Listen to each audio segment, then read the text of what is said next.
여러분, 저는 평생 단 한 번의 해외여행을 다녀왔다는 이유로 딸과 사위에게 도둑년 취급을 당한 엄마입니다.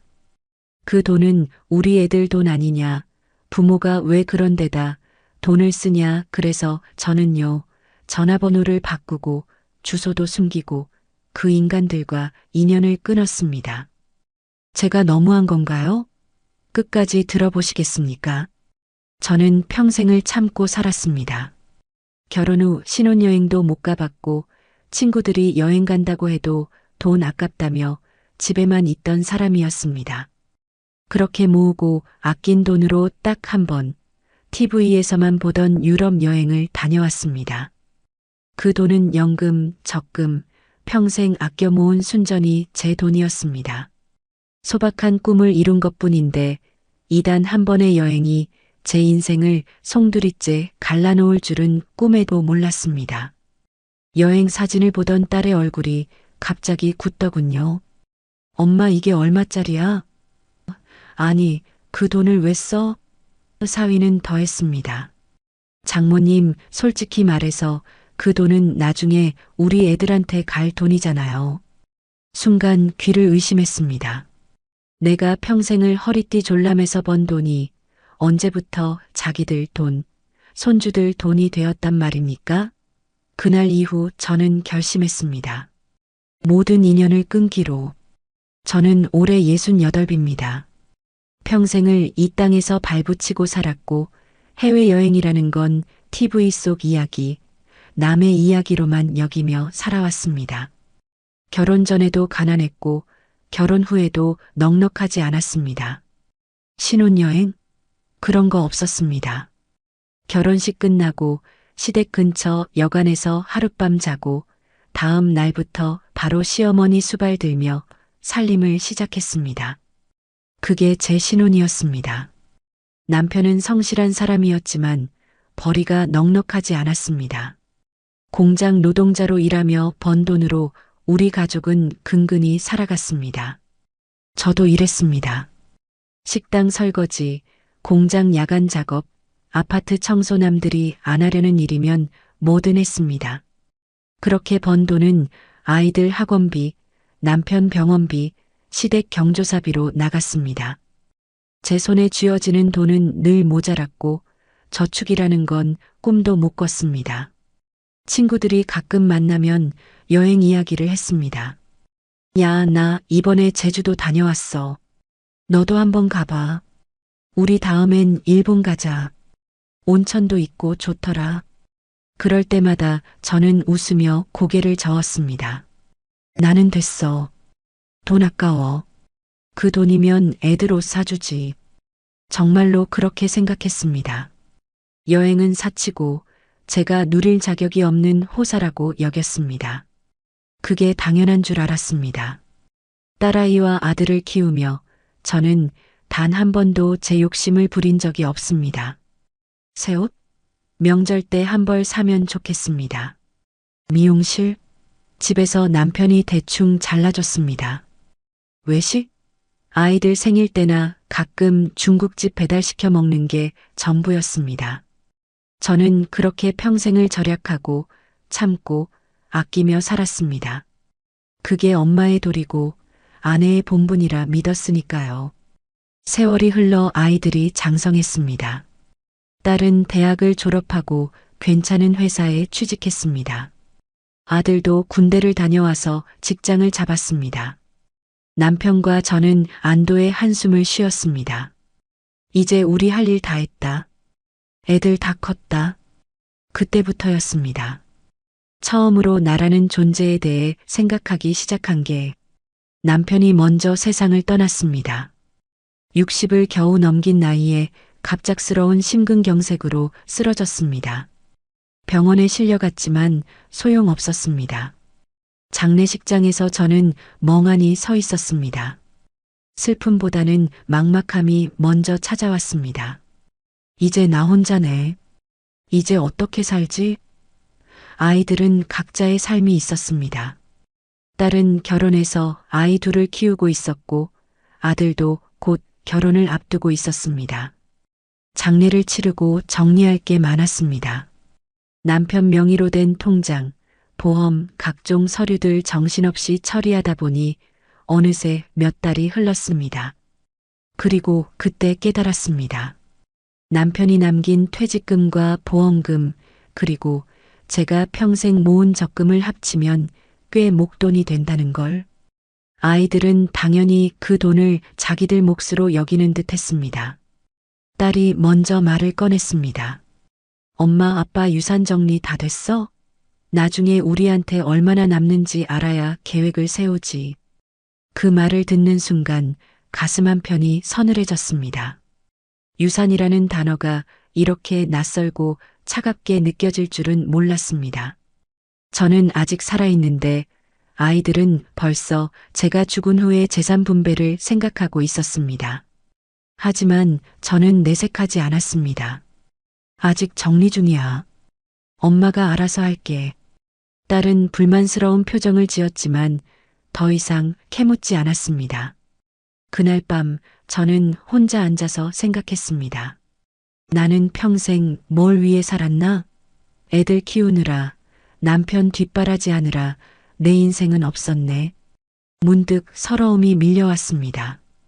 68배 나이에 홀로 남겨져서야 처음으로 제 인생을 돌아본 것입니다. 그리고 깨달았습니다. 저는 단 한 번도 제가 원하는 걸 해본 적이 없다는 걸.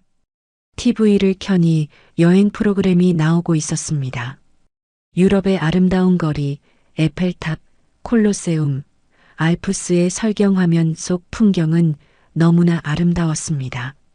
젊은 시절 친구가 빌려준 여행 잡지를 몰래 보며 나도 언젠가 저런 곳에 가볼 수 있을까? 상상했던 기억이 떠올랐습니다. 하지만 그건 늘 꿈으로만 남았습니다. 현실은 너무 각박했고 저에게는 꿈을 꿀 여유조차 없었으니까요. 그런데 지금은 어떤가요? 남편도 떠났고 아이들도 다 컸습니다. 제 손에는 평생 모은 돈이 있습니다. 물론 아이들에게 물려줄 수도 있습니다. 하지만 문득 이런 생각이 들었습니다. 내가 평생 고생해서 모은 돈인데 왜 나는 쓰면 안 되지?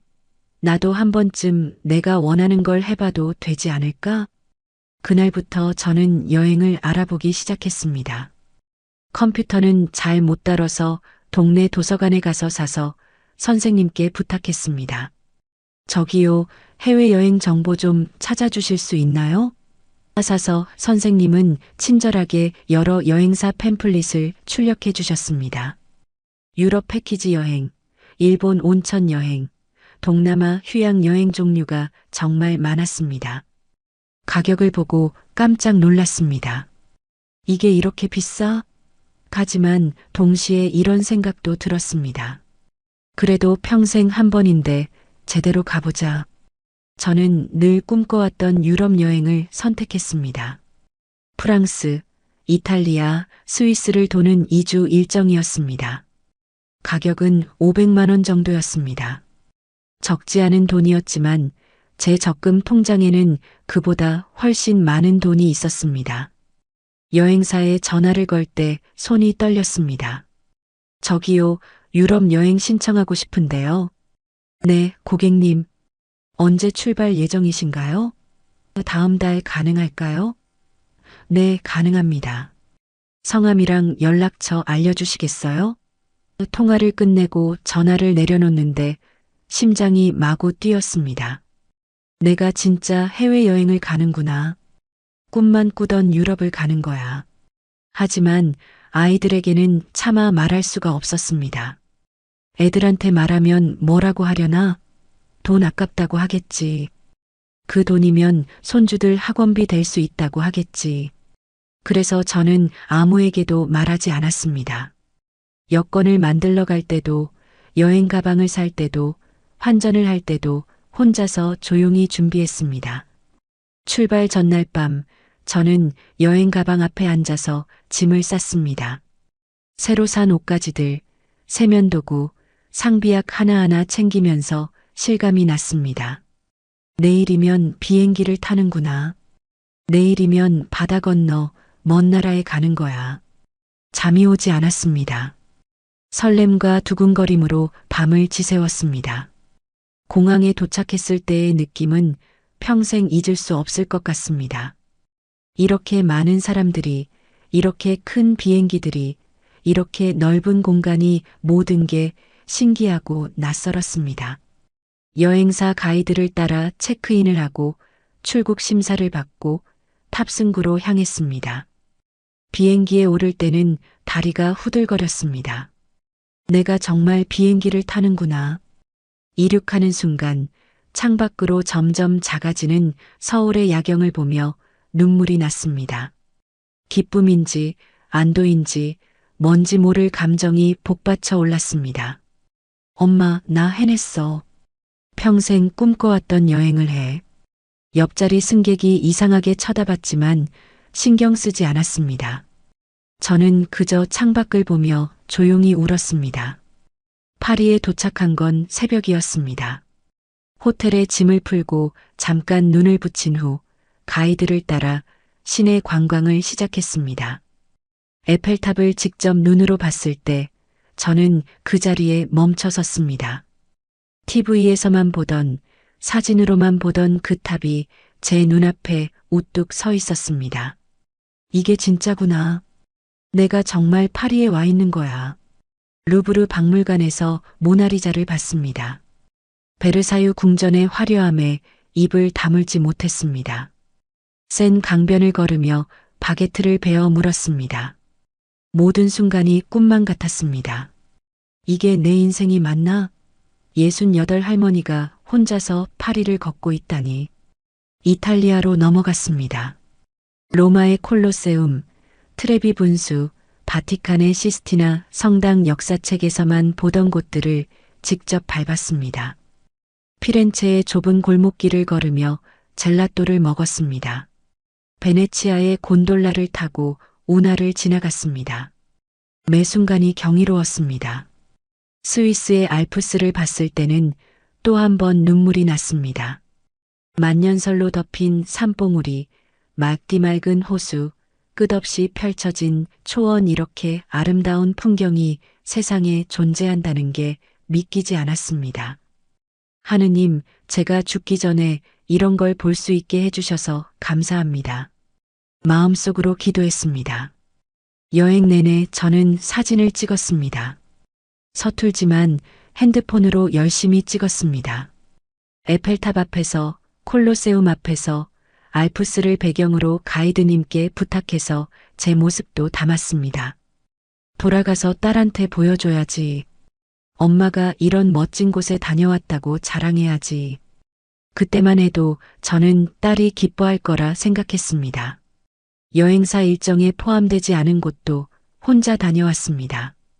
자유시간에 지도를 들고 골목골목을 걸었습니다. 길을 잃기도 했지만 그마저도 즐거웠습니다.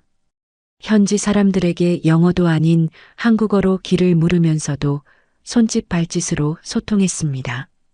웃으며 길을 알려주는 그들의 친절함에 감동했습니다. 작은 카페에 앉아서 커피를 마시기도 했습니다. 광장 벤치에 앉아서 지나가는 사람들을 구경하기도 했습니다.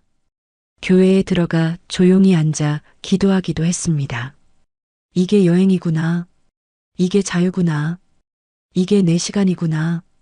평생 처음으로 온전히 제 자신을 위한 시간을 가졌습니다. 기념품도 샀습니다.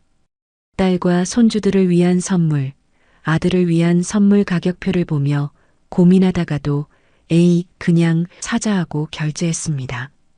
평생 남을 위해 돈을 쓰는 데만 익숙했던 제가 처음으로 후회 없이 돈을 쓰는 경험을 했습니다.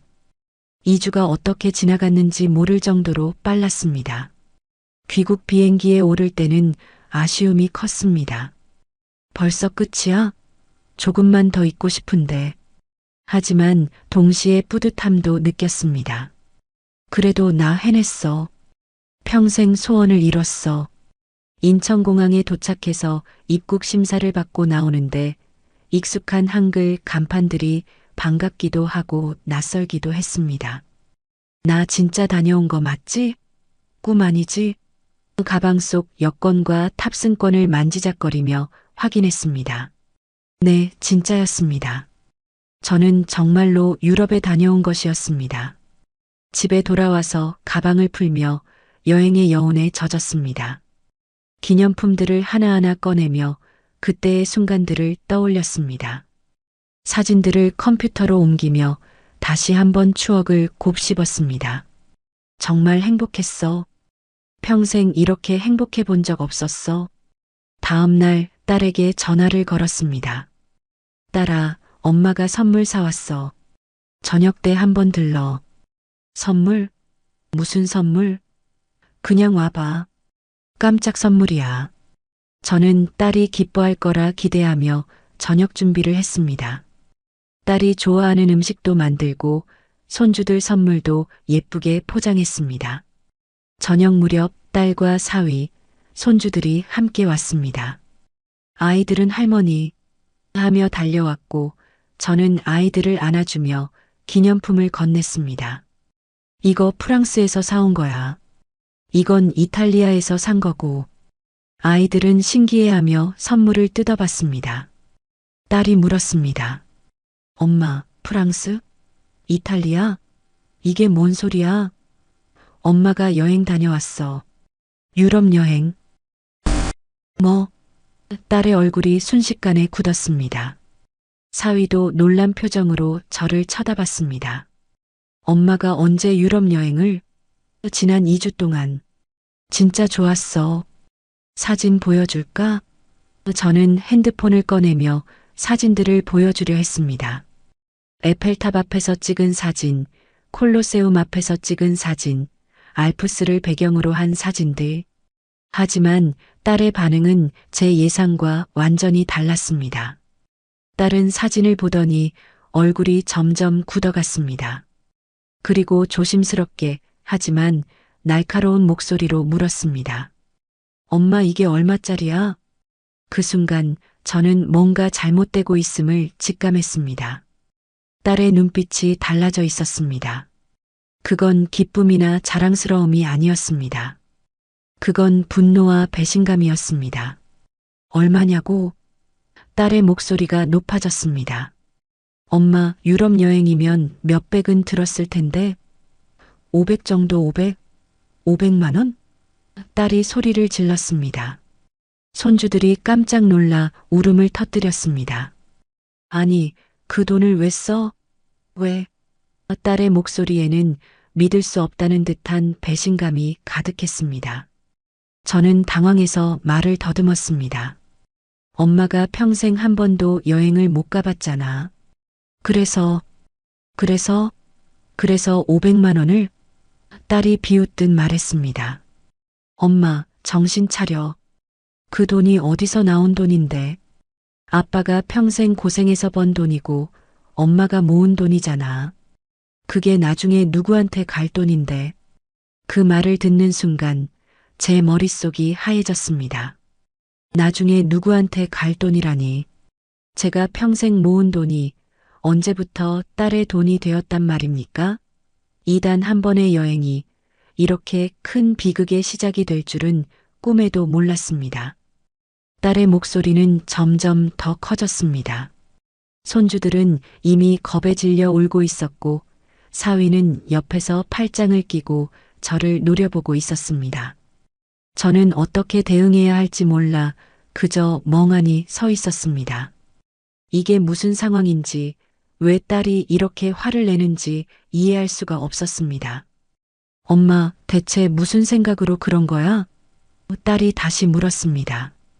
이번엔 목소리에 눈물까지 섞여 있었습니다. 우리가 얼마나 힘들게 사는데, 애들 학원비, 대출 이자 매달 얼마나 빠듯한지 알아? 그런데 엄마는 500만 원을 그냥 날려버린 거야? 날린 게 아니야. 엄마가 평생 모은 돈으로 평생 소원이던 여행을 한 거야. 저는 떨리는 목소리로 대꾸했습니다. 그게 뭐가 잘못된 거니? 잘못됐지. 딸이 소리쳤습니다. 그 돈은 엄마 혼자 돈이 아니잖아. 아빠가 번 돈도 있고 나중에 우리한테 물려줄 돈이잖아. 그걸 엄마 마음대로 쓰면 어떡해. 순간 귀를 의심했습니다. 나중에 우리한테 물려줄 돈이라니. 저는 아직 살아 있습니다. 건강합니다. 앞으로도 한참을 더 살 수 있습니다. 그런데 딸은 벌써 제가 죽은 후에 유산을 자기 것으로 여기고 있었습니다. 아니, 이미 죽은 것처럼 취급하고 있었습니다. 딸아, 그 돈은 엄마 돈이야. 엄마가 평생 일해서 모은 거고, 아빠 퇴직금도 엄마 명의로 받은 거야. 그걸 엄마가 쓰는 게 뭐가 문제야? 저는 최대한 침착하게 말하려 했습니다. 그러자 사위가 끼어들었습니다. 장모님, 죄송하지만 그건 좀 이기적인 생각 아닌가요? 사위의 목소리는 차갑고 날카로웠습니다. 물론 장모님 돈이긴 하지만 그게 결국엔 누구한테 가는 돈인데요. 저희 애들, 그러니까 장모님 손주들한테 갈 돈이잖아요. 그래서 저는 반문했습니다. 손주들한테 갈 돈이니까 엄마는 쓰면 안 된다는 거야? 안 된다는 게 아니라 사위가 한숨을 쉬며 말했습니다. 좀 더 신중하게 쓰셔야죠. 500만 원이면 큰 돈이잖아요. 그걸 여행 한 번에 다 쓰시면 솔직히 저희 입장에서는 제 목소리도 커졌습니다. 너희 입장에서는 좀 뭔데? 내가 번 돈, 내가 모은 돈을 내가 쓰는데 너희가 왜 간섭해? 딸이 울먹이며 말했습니다. 엄마, 우리가 간섭하는 게 아니야. 우리 걱정돼서 그러는 거야. 엄마 혼자 사시는데 노후 자금도 생각하셔야 하고 만약에 아프시기라도 하면 병원비도 필요하잖아. 그런데 이렇게 막 쓰시면 나중에 어떡해? 나중에 엄마가 돈 없어서 너희한테 손 벌리면 어떡하냐? 그 말이지? 저는 씁쓸하게 웃었습니다. 걱정 마. 엄마 노후 자금 충분해. 연금도 나오고 적금도 여러 개 있어. 이번 여행 비용은 그중 일부일 뿐이야. 일부? 사위가 비웃듯 말했습니다. 500이 일부예요? 장모님, 솔직히 말씀드릴게요. 그 돈은 나중에 우리 애들한테 갈 돈이에요. 장모님이 지금 쓰시는 거 하나하나가 다 우리 애들 미래에서 빼가는 거라고요. 그 말을 듣는 순간 저는 온몸에 소름이 돋았습니다. 우리 애들 미래에서 빼가는 것이라니. 제가 제 돈을 쓰는 게 손주들의 미래를 빼앗는 행위가 된다는 겁니까? 저는 도둑이 된 겁니까? 제 돈을 쓴 죄로? 너 지금 무슨 소리 하는 거야? 저는 사위를 똑바로 쳐다보며 물었습니다. 내가 언제 너희 애들 돈을 훔쳤어? 이건 내 돈이야. 내가 평생 일해서 모은 거라고. 법적으로는 그렇겠죠. 사위가 차갑게 말했습니다. 하지만 도덕적으로는 어떤가요? 장모님이 돌아가시면 그 돈은 당연히 자식들한테 가는 거잖아요. 그런데 지금 펑펑 쓰시면 나중에 저희가 받을 돈이 줄어드는 거죠. 그게 과연 부모로서 옳은 행동인가요? 저는 말문이 막혔습니다. 부모로서 옳은 행동이 아니라니. 제가 평생 소원이던 여행을 한 게 부모로서 도덕적으로 문제가 있는 행동이라니. 이게 대체 무슨 논리입니까? 딸이 옆에서 거들었습니다. 오빠 말이 맞아, 엄마. 엄마가 지금 쓰시는 돈 하나하나가 다 우리한테서 빠져나가는 거야. 우리도 애들 키우느라 힘든데 엄마가 좀 생각 좀 해줬으면 좋겠어. 생각? 저는 허탈하게 웃었습니다. 엄마가 평생 누구 생각하고 살았는데 너희들 생각하고 손주들 생각하고 남편 생각하고 단 한 번도 내 생각은 안 하고 살았어. 그런데 딱 한 번, 평생 한 번 내가 원하는 걸 했더니 이게 잘못이야? 잘못이지. 딸이 소리쳤습니다. 500만 원이 얼마나 큰 돈인데 그걸 여행에 날려버리다니. 엄마, 정신 차려. 우리 얼마나 힘들게 사는지 알아? 너희가 힘들게 산다고? 저는 딸을 똑바로 쳐다봤습니다. 너희 부부 다 직장 다니잖아. 집도 있고 차도 있고 그게 힘들게 사는 거야? 엄마는 평생 식당에서 설거지하고 공장에서 야간 근무하고 남의 집 청소하면서 살았어. 그때는 안 힘들었어?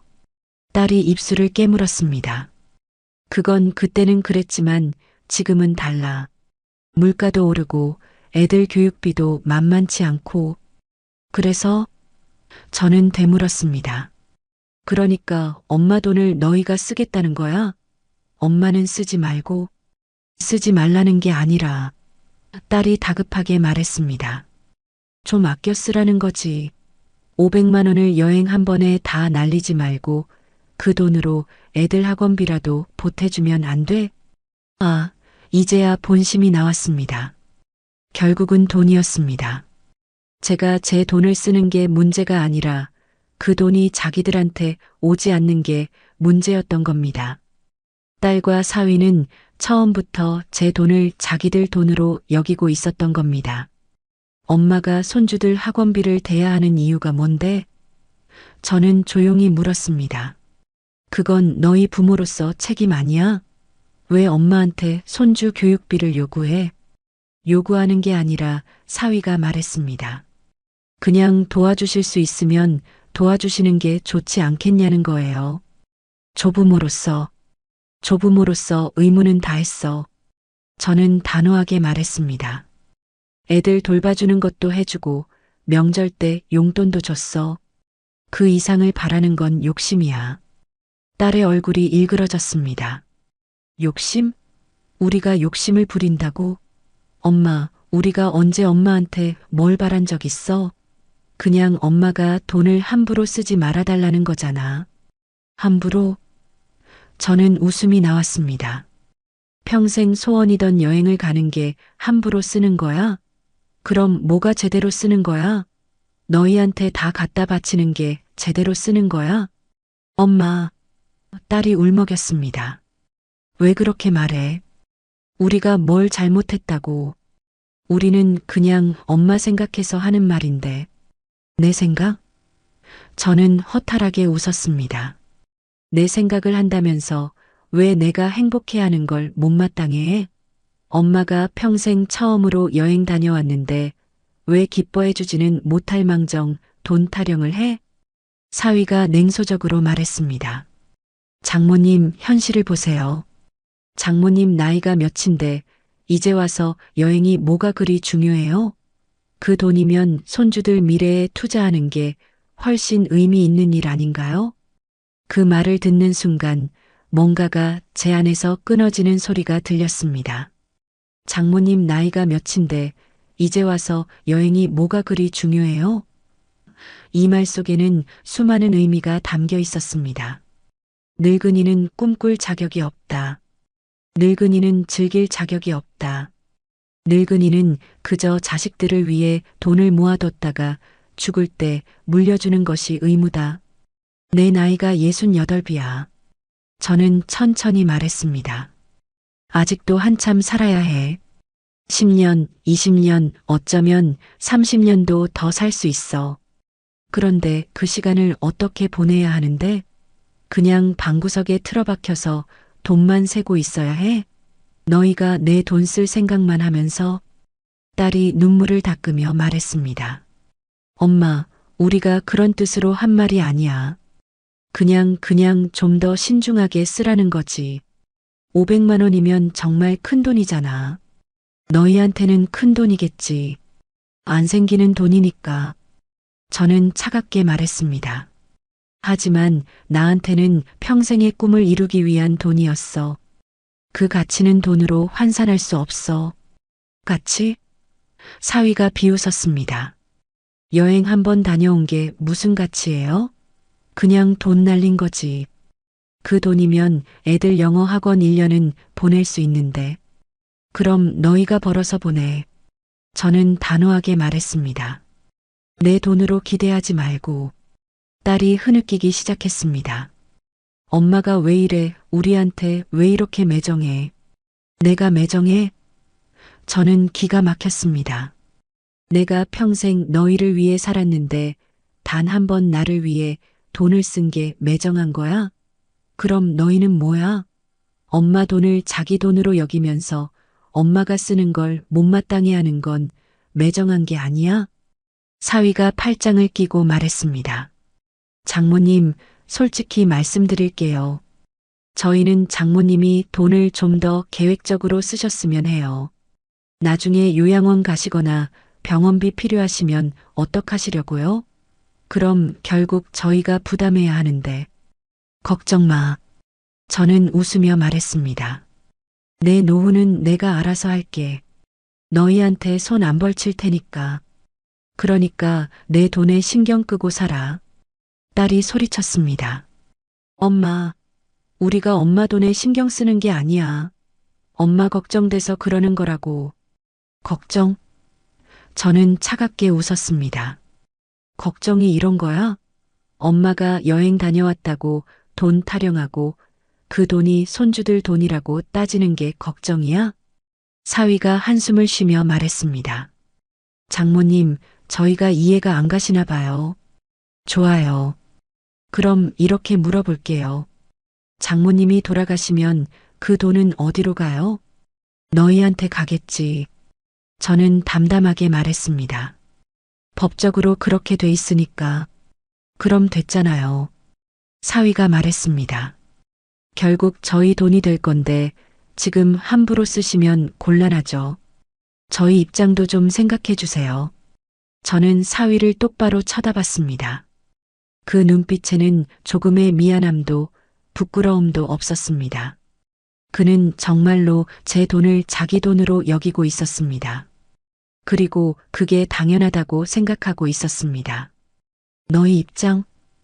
저는 천천히 말했습니다. 너희 입장은 뭔데?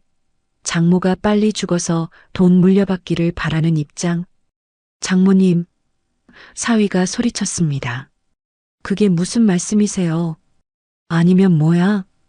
저는 되물었습니다. 내가 돈 쓰는 걸 못마땅해 하고 그 돈이 너희 돈이라고 주장하는 게 다른 의미가 있어? 딸이 울면서 말했습니다. 엄마, 제발 왜 이렇게까지 해? 우리가 뭘 잘못했다고. 잘못? 저는 웃었습니다. 너희가 뭘 잘못했는지 정말 모르겠어? 그럼 내가 말해줄게. 첫째, 엄마를 사람으로 안 봤어.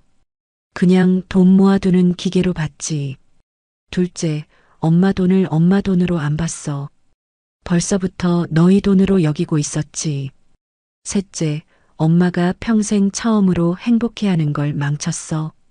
돈 타령하면서. 사위가 비아냥거리듯 말했습니다. 그래요. 저희가 다 잘못했어요. 장모님은 완벽하시고. 그럼 앞으로도 계속 그렇게 사세요. 저희는 기대 안 할게요. 기대 안 해도 돼. 저는 단호하게 말했습니다. 어차피 안 줄 거니까. 뭐? 딸이 놀라서 물었습니다. 엄마, 그게 무슨 소리야? 말 그대로야. 저는 차분하게 말했습니다. 내 돈은 내가 다 쓸 거야. 여행도 더 다닐 거고, 내가 하고 싶은 것도 할 거야. 남으면 기부할 거고, 너희한테는 안 줄 거야. 엄마, 딸이 비명을 질렀습니다. 정신 차려. 그게 무슨 소리야? 정신 차린 소리야. 저는 웃었습니다. 지금까지는 내가 정신을 못 차렸지. 너희가 날 어떻게 생각하는지도 모르고 착하게만 살려고 했어. 근데 이제 알았어. 너희는 날 엄마로 안 보고 있더라. 그냥 돈통으로 보고 있었어. 사위가 차갑게 말했습니다. 좋아요. 그렇게 하세요. 근데 나중에 후회하셔도 저희는 몰라요. 후회? 저는 반문했습니다. 내가 뭘 후회해? 내 돈 내가 쓰는 게 후회야? 딸이 눈물 범벅이 된 얼굴로 말했습니다. 엄마 진짜 이러실 거야? 우리랑 연 끊을 거야? 연을 끊는 건 너희야. 저는 슬프게 웃었습니다. 너희가 먼저 엄마를 돈으로만 봤잖아. 그게 연을 끊는 거지 뭐야. 사위가 딸의 손을 잡으며 말했습니다. 가자. 여기서 더 얘기해봤자 소용없어. 장모님은 이미 마음을 정하신 것 같아. 딸이 저를 돌아보며 말했습니다. 엄마 정말 이러실 거야? 마지막으로 한 번만 더 생각해봐. 우리 가족이잖아. 가족? 저는 씁쓸하게 말했습니다. 가족이 이런 거야? 엄마 돈을 자기 돈으로 여기고 엄마가 행복해하면 화내고 엄마를 도둑년 취급하는 게 가족이야? 우리가 언제 엄마를 도둑년 취급했어? 딸이 소리쳤습니다. 지금 했잖아. 저는 조용히 말했습니다. 내 돈을 내가 쓴 걸 가지고 따지고 그게 너희 돈을 훔친 거라고 했잖아. 그게 도둑년 취급 아니면 뭐야? 딸은 더 이상 말을 잇지 못하고 울기만 했습니다. 사위는 손주들을 데리고 먼저 현관으로 향했습니다. 가자. 더 이상 여기 있어봤자 시간 낭비야. 딸이 마지막으로 저를 돌아보며 말했습니다. 엄마 후회할 거야. 나중에 외롭고 힘들 때 우리 생각날 거야. 그럴지도 모르지. 저는 담담하게 말했습니다.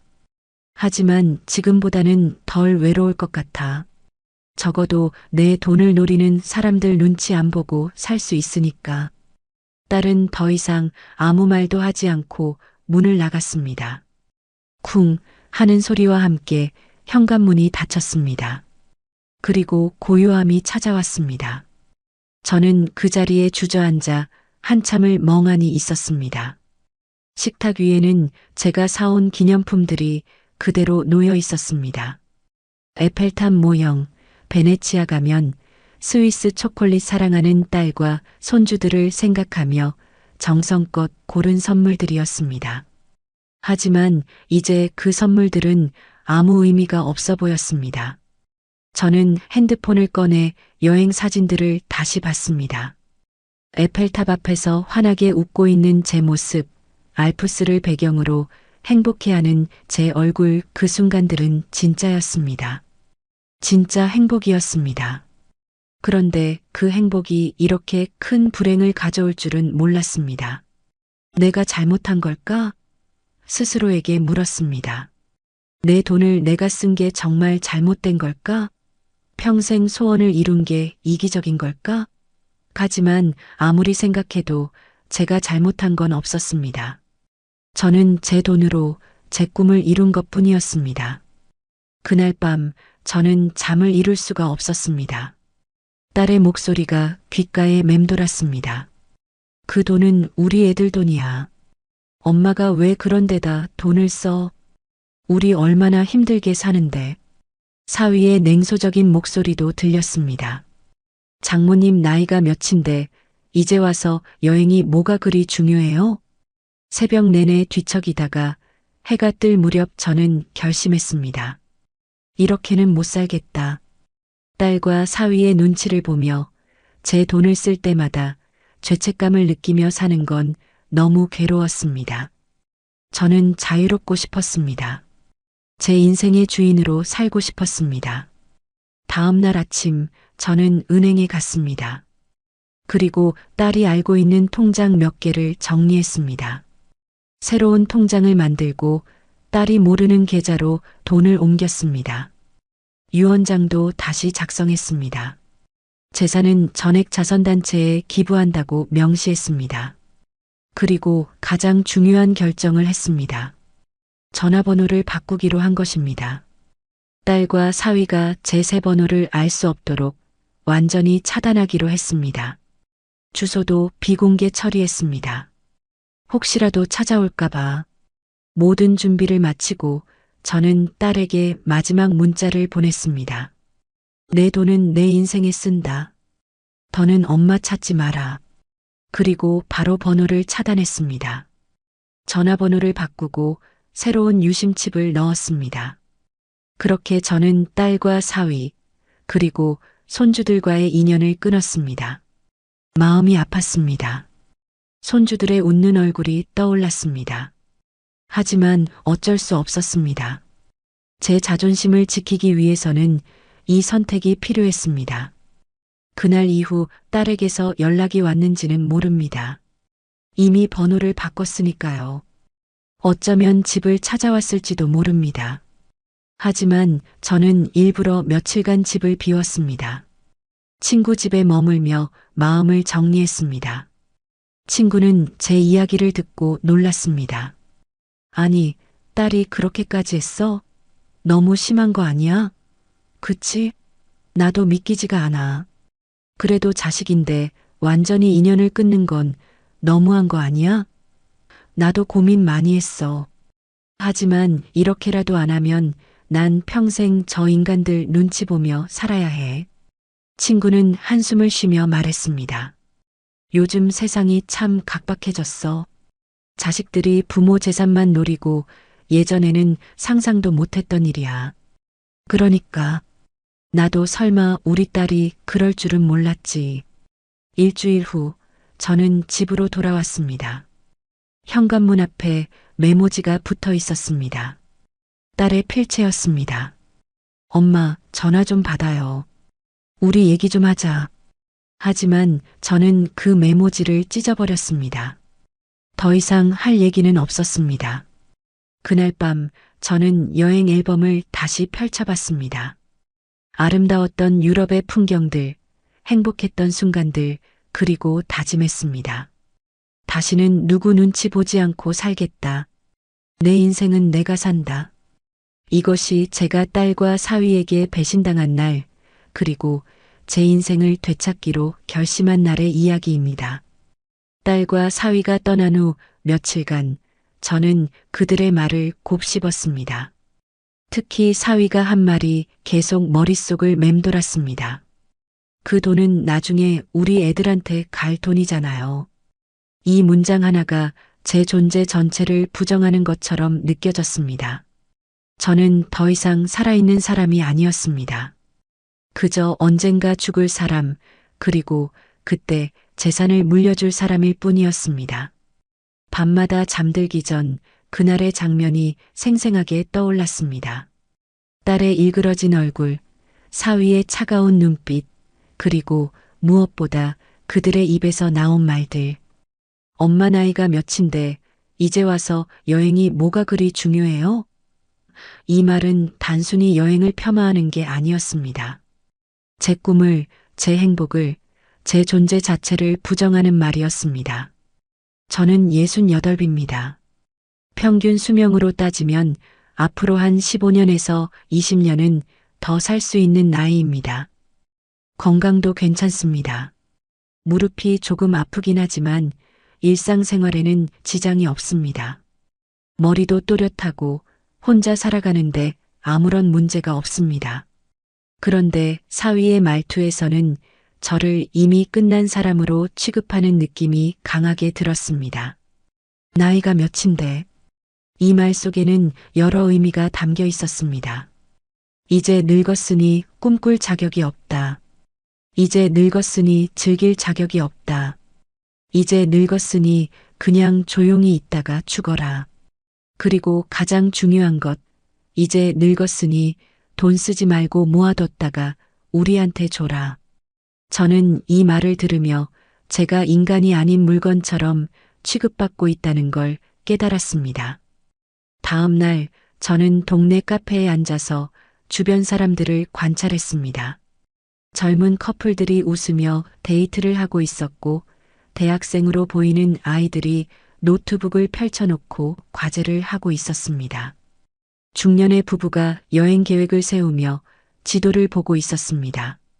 모두가 각자의 삶을 살고 있었습니다. 모두가 자신의 미래를 계획하고 자신의 행복을 추구하고 있었습니다. 그런데 왜 저는 안 됩니까? 왜 68배 제가 여행을 꿈꾸면 이상한 겁니까? 왜 제가 제 돈으로 제 행복을 추구하면 이기적인 겁니까? 나이가 들었다고 해서 인간으로서의 권리를 박탈당해야 하는 겁니까? 카페에서 나와 집으로 걸어가는 길에 동네 친구 영숙이를 만났습니다. 영숙이는 저보다 2살 많은 70살이지만 항상 젊은 마음으로 살아가는 친구입니다. 어머, 순이야. 잘 됐다. 다음 달에 제주도 가는데 같이 갈래? 영숙이가 밝게 웃으며 물었습니다. 제주도? 저는 깜짝 놀랐습니다. 혼자 가? 아니, 우리 동호회에서 같이 가. 60대, 70대 할머니들이랑 3박 4일인데 정말 재밌을 것 같아. 너도 와. 영숙이는 신이 나서 말했습니다. 순간 저는 머뭇거렸습니다. 또 여행이라니, 또 돈을 써야 한다니, 딸이 뭐라고 할까? 그런 생각이 스쳐 지나갔습니다. 하지만 곧 정신을 차렸습니다. 아니지. 딸은 이미 연락도 끊었잖아. 내가 왜 아직도 저 인간들 눈치를 봐? 응, 갈게. 얼마야? 저는 결연한 표정으로 말했습니다. 80만 원 정도? 비행기 값이랑 숙박비 다 포함해서. 영숙이가 말했습니다. 좋아. 갈게. 저는 단호하게 대답했습니다. 영숙이는 기뻐하며 제 손을 잡았습니다. 정말? 와, 순이야, 너 요즘 달라졌다. 예전 같았으면 돈 아깝다고 안 갔을 텐데. 응, 나 달라졌어. 저는 씁쓸하게 웃었습니다. 이제는 내 인생 내가 살기로 했거든. 집으로 돌아와서 거울을 봤습니다. 주름진 얼굴, 희끗희끗한 머리카락, 구부정한 어깨, 확실히 젊지는 않았습니다. 하지만 그렇다고 해서 제 인생이 끝난 건 아니었습니다. 저는 아직도 꿈꿀 수 있고 행복을 추구할 수 있고 제 의지로 삶을 선택할 수 있는 사람이었습니다. 그날 저녁 저는 유럽 여행에서 산 일기장을 꺼냈습니다. 여행 중에 느낀 감정들을 적어둔 것이었습니다. 첫 페이지를 펼쳐 읽었습니다. 오늘 에펠탑을 봤다.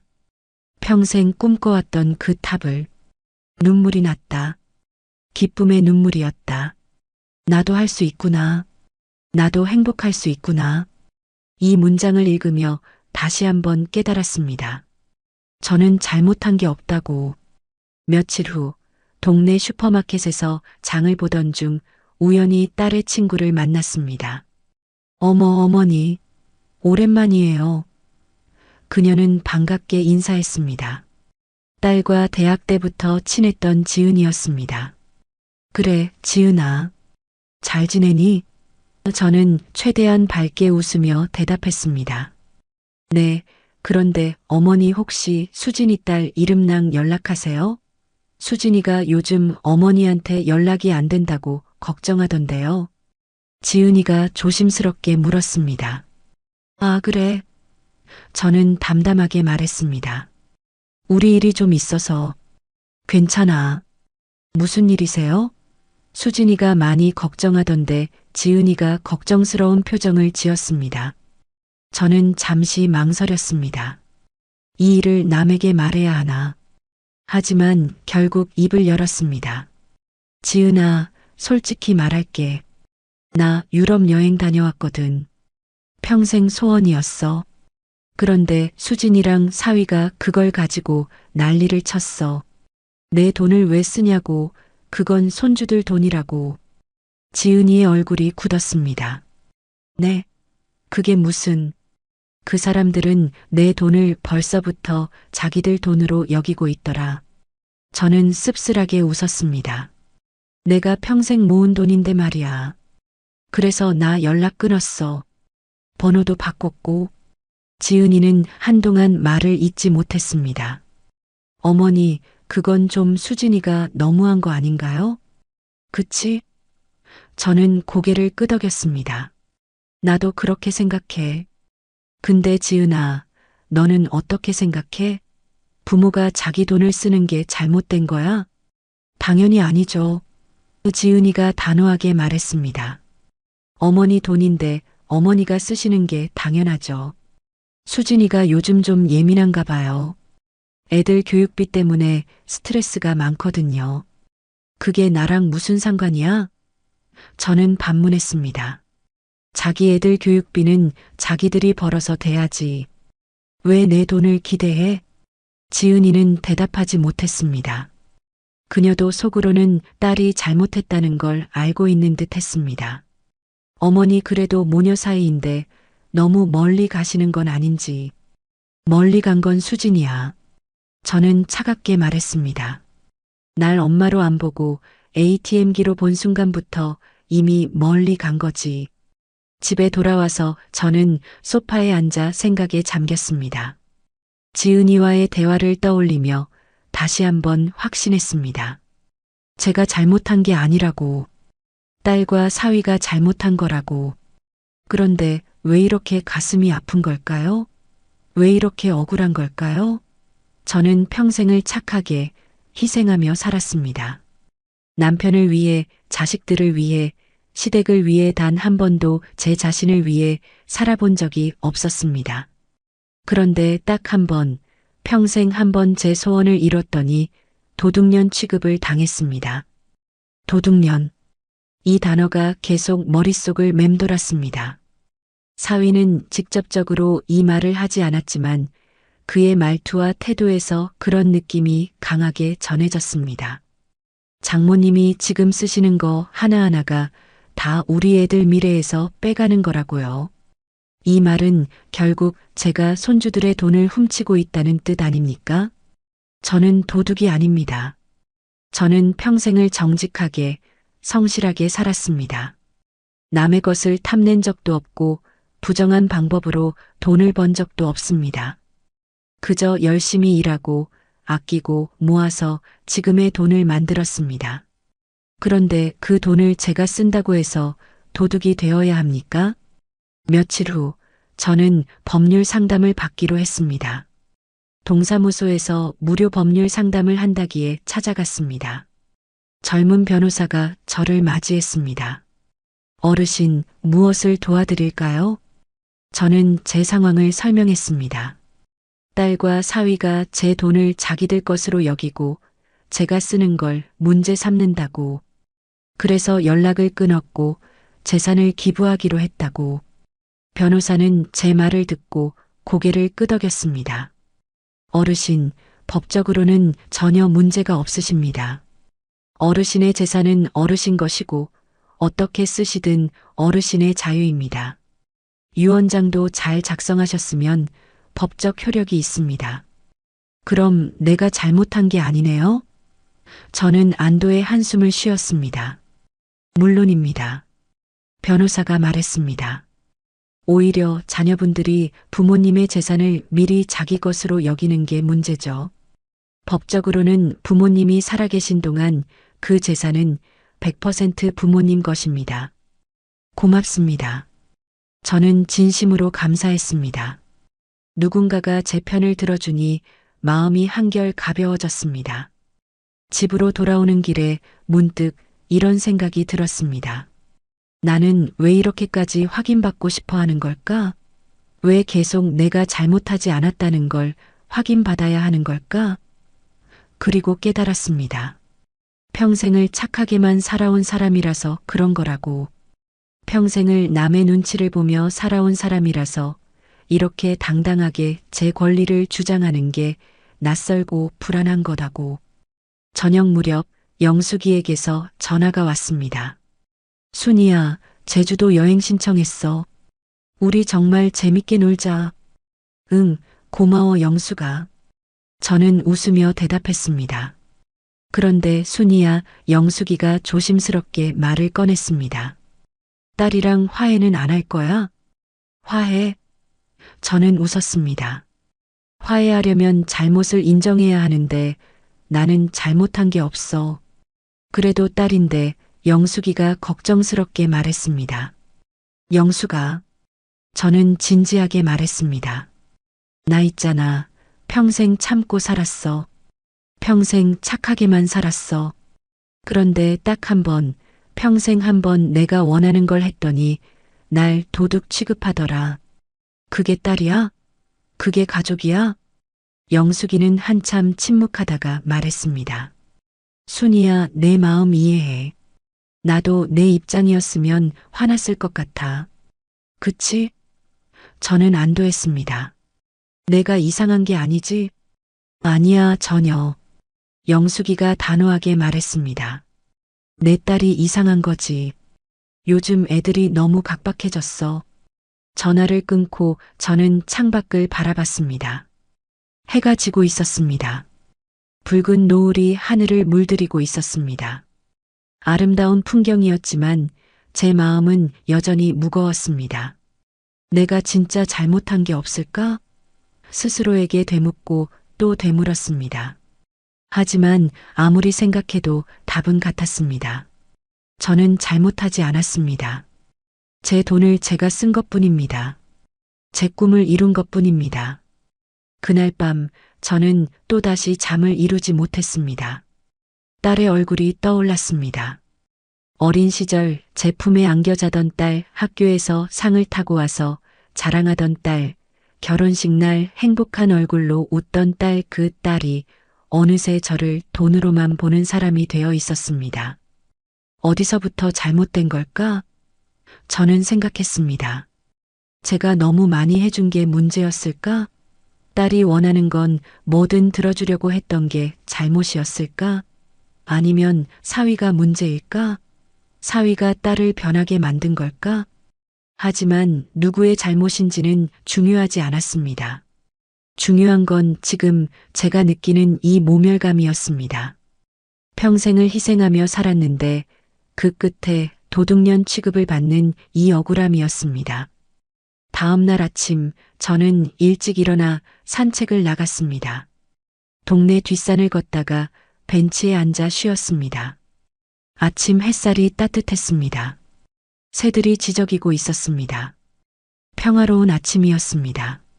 그때 옆 벤치에 앉은 할아버지가 말을 걸어왔습니다. 일찍 나오셨네요. 네, 잠이 안 와서요.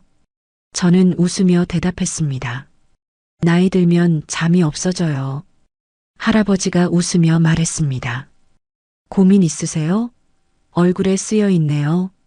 저는 잠시 망설이다가 제 이야기를 꺼냈습니다.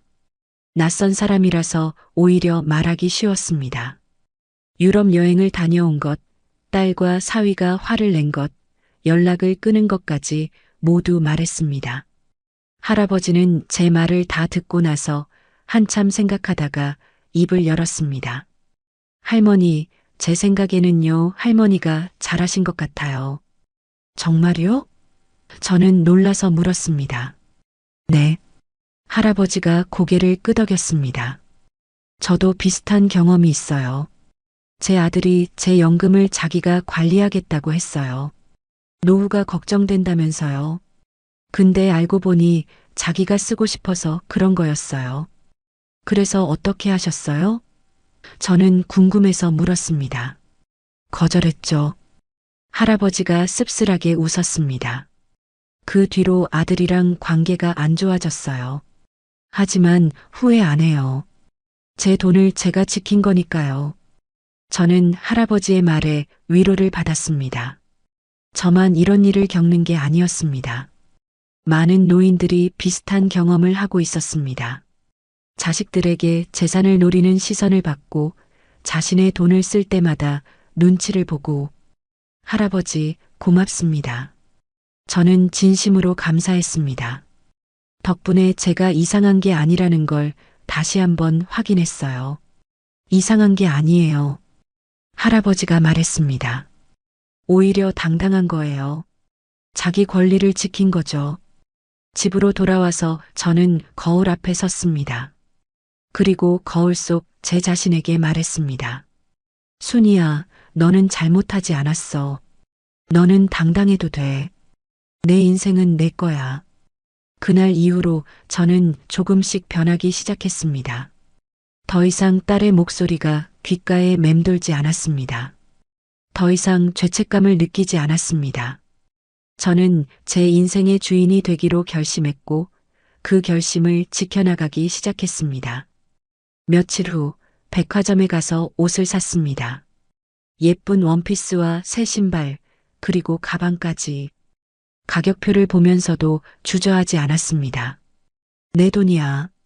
내가 쓰는 거야. 계산을 마치고 나오는데 기분이 좋았습니다. 죄책감 없이 쇼핑을 한 게 평생 처음이었습니다. 저녁에는 친구들과 고급 레스토랑에서 식사를 했습니다. 평소 같았으면 너무 비싸다며 거절했을 곳이었지만 이번엔 흔쾌히 승낙했습니다. 맛있는 음식을 먹으며 친구들과 웃고 떠들었습니다. 행복했습니다. 순이야, 요즘 많이 밝아졌다. 친구 하나가 말했습니다.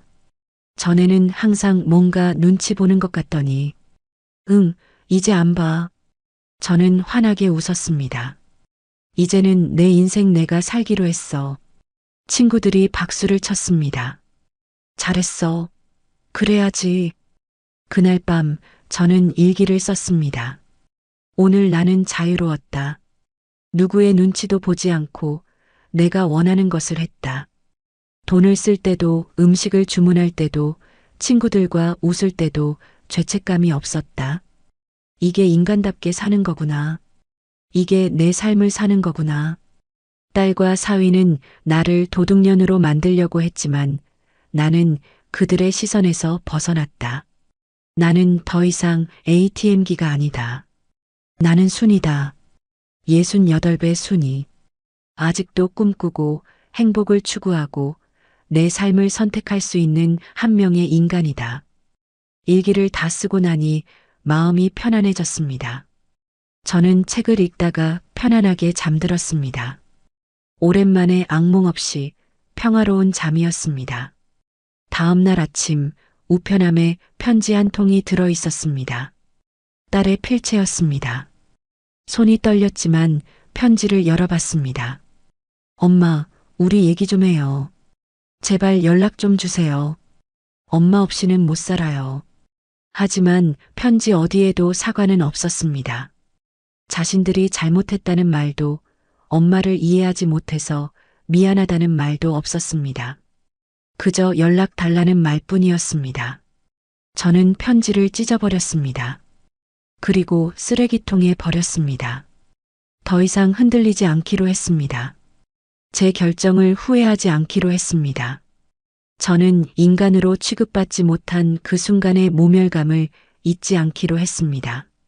그것이 제가 제 자존심을 지키는 방법이었습니다.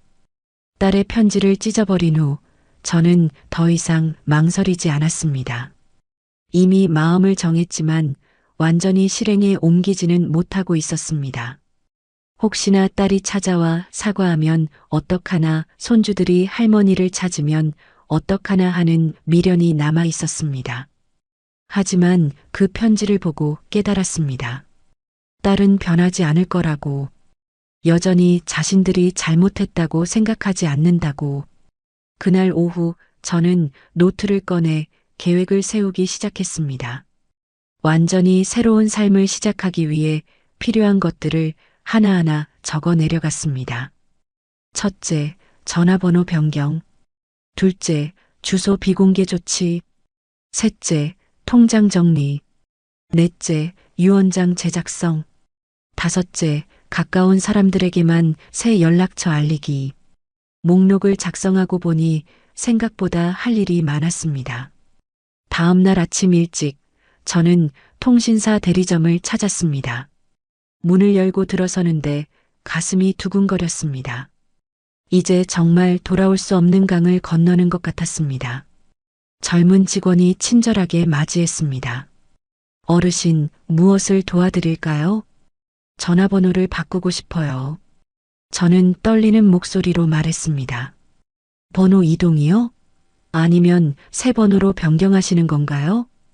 직원이 물었습니다. 새 번호요. 완전히 다른 번호로.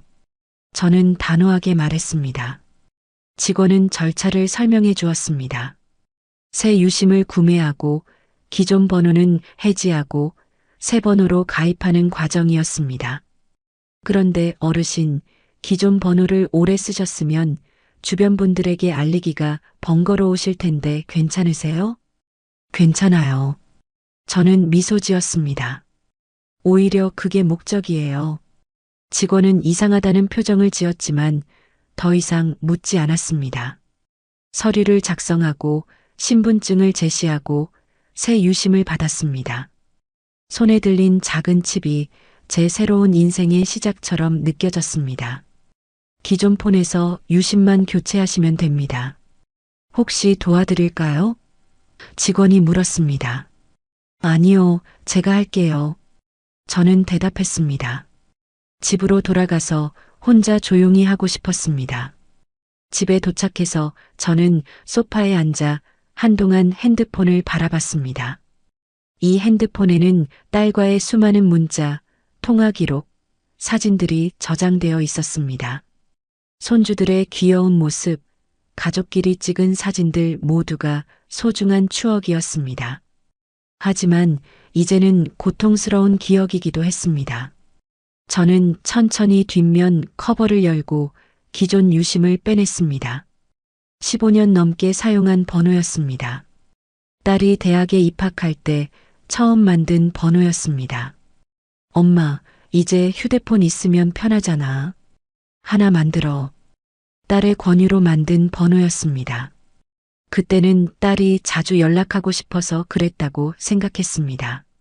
지금 생각해보면 그때도 딸은 저를 편하게 관리하고 싶었던 걸지도 모릅니다. 새 유심을 넣었습니다. 핸드폰을 켜니 새 SIM 카드를 감지했습니다라는 메시지가 떴습니다. 재부팅하는 동안 저는 가슴이 두근거렸습니다. 이제 딸은 저에게 연락할 수 없습니다. 사위도 손주들도 연락할 수 없습니다. 저는 그들의 세계에서 사라지는 겁니다. 핸드폰이 켜졌습니다. 새 번호가 화면에 표시되었습니다. 10으로 시작하는 낯선 숫자의 나열이었습니다. 저는 이 번호를 노트에 적어두었습니다. 그리고 연락할 사람들의 목록을 적었습니다. 영숙이, 몇몇 친구들, 동생 딸과 사위는 목록에 없었습니다. 다음으로 해야 할 일은 통장 정리였습니다. 저는 은행 통장들을 모두 꺼내서 책상 위에 펼쳐놓았습니다. 총 5개의 통장이 있었습니다. 그중 2개는 딸이 알고 있는 통장이었습니다. 예전에 딸에게 보여준 적이 있었고 혹시 모를 일에 대비해서 비상연락처를 딸의 번호로 등록해뒀습니다. 이 통장들을 정리해야 해. 저는 생각했습니다. 딸이 나중에 은행에 찾아가서 제 계좌를 조회할 수도 있었습니다. 물론 본인이 아니면 조회가 안 되지만 딸은 제 주민등록번호를 알고 있고 어떻게든 방법을 찾을지도 몰랐습니다. 다음 날 저는 은행을 찾았습니다. 창구 직원에게 상황을 설명했습니다. 이 통장들을 해지하고 새로운 통장으로 옮기고 싶어요. 그리고 비상연락처도 모두 변경하고 싶고요. 네, 가능합니다. 직원이 친절하게 대답했습니다. 신분증 주시겠어요? 절차를 진행하는 동안 옆 창구에서 한 젊은 여성이 큰 목소리로 통화하는 게 들렸습니다. 엄마, 그러니까 엄마 통장에서 제 통장으로 좀 보내달라고요. 애 학원비 내야 한다니까요. 그 순간 제 가슴이 철렁했습니다. 저 모녀의 미래가 보이는 것 같았습니다. 언젠가 저 어머니도 저처럼 될지도 모른다는 생각이 들었습니다. 통장 정리를 마치고 나오는데 발걸음이 가벼웠습니다. 이제 딸은 제 재산 규모를 알 수 없습니다. 제가 얼마를 가지고 있는지, 어디에 저축해뒀는지 전혀 모를 겁니다. 그것이 저를 자유롭게 만들었습니다. 집으로 돌아와서 저는 다음 단계를 준비했습니다. 주소 비공개 조치였습니다. 인터넷으로 검색해보니 주민센터에 가서 신청하면 된다고 했습니다. 열람 제한 신청이라는 거라면 본인 외에는 주민등록 열람을 할 수 없다고 했습니다. 주민센터에 도착해서 담당 공무원에게 상황을 설명했습니다.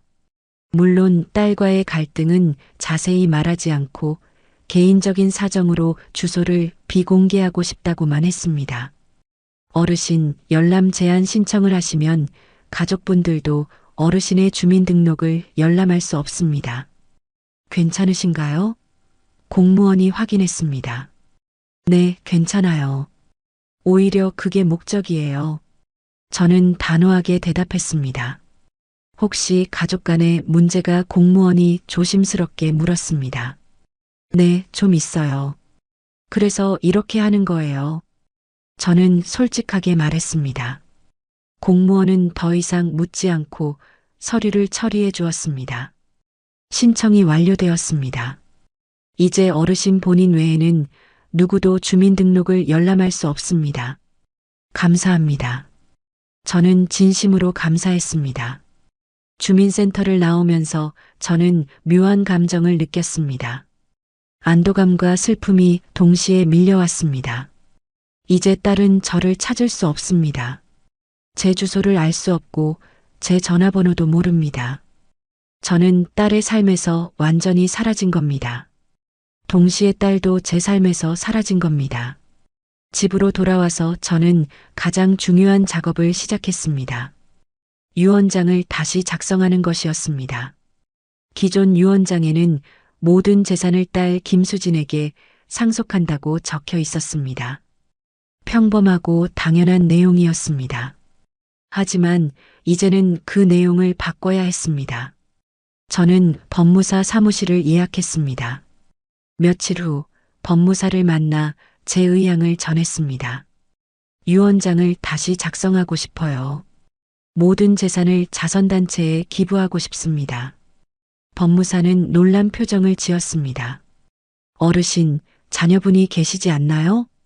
있어요. 딸이 하나 있죠. 저는 담담하게 말했습니다. 그런데 전액 기부를 법무사가 말끝을 흐렸습니다. 네, 전액 기부하고 싶어요. 저는 단호하게 말했습니다. 딸에게는 유류분도 주고 싶지 않아요. 가능한가요? 법무사는 잠시 생각하더니 설명했습니다. 법적으로 자녀에게는 유류분이라는 게 있습니다. 상속 재산의 일정 부분은 반드시 받을 권리가 있죠. 유언으로도 이걸 완전히 막을 수는 없습니다. 그럼 최소한으로 줄일 수는 있나요? 저는 물었습니다. 네, 가능합니다. 생전에 기부를 많이 하시면 됩니다. 돌아가실 때 재산이 적으면 유류분도 적어지니까요. 법무사가 설명했습니다. 좋아요. 그럼 지금부터 기부를 시작하겠어요. 저는 결정했습니다. 법무사는 여러 자선단체를 소개해 주었습니다. 아동복지단체, 노인복지단체, 장애인복지단체 저는 그 중에서 몇 곳을 선택했습니다. 특히 어려운 환경에서 자라는 아이들을 돕는 단체에 관심이 갔습니다. 내 손주들은 부모가 잘 키울 거야. 근데 부모가 없거나 가난한 아이들은 누가 돕겠어? 유언장 작성을 마치고 나오는데 마음이 후련했습니다. 이제 제 재산은 제 뜻대로 쓰일 겁니다. 딸이 아닌 정말로 필요한 곳에 쓰일 겁니다. 그것이 제가 평생 일하고 저축한 돈의 가치 있는 사용이라고 생각했습니다. 저녁에 영숙이에게 전화를 걸었습니다.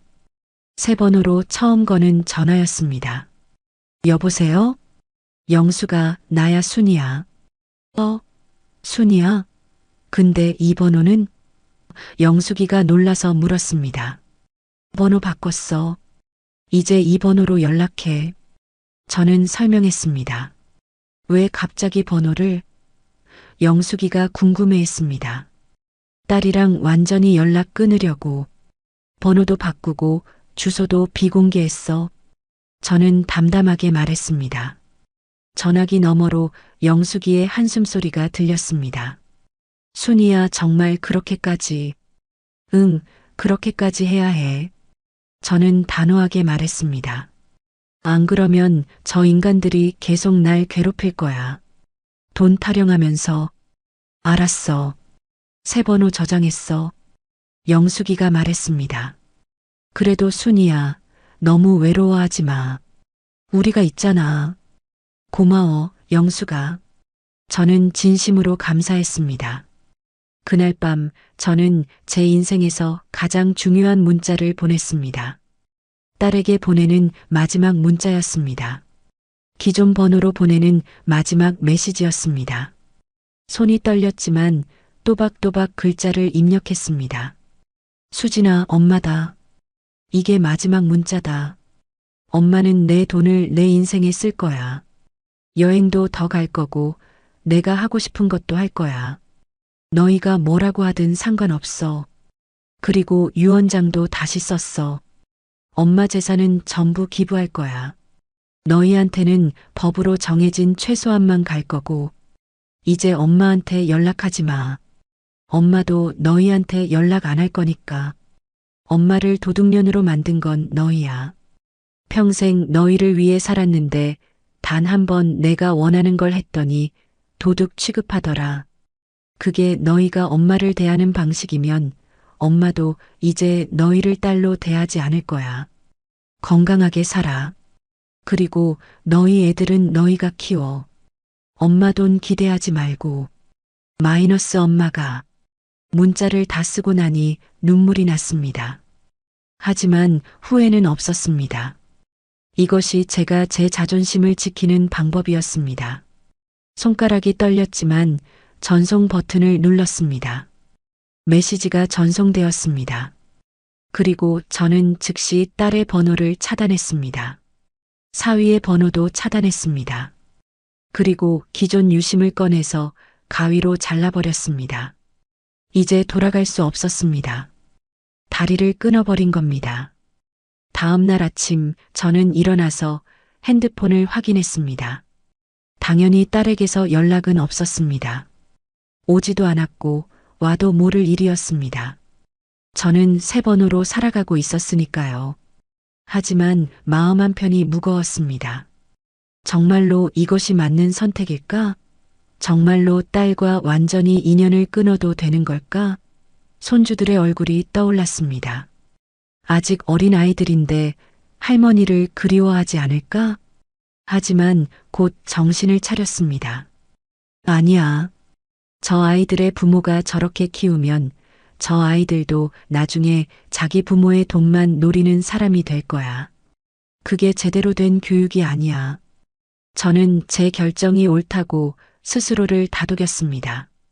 며칠 후 동네 슈퍼에서 장을 보는데 아는 이웃을 만났습니다.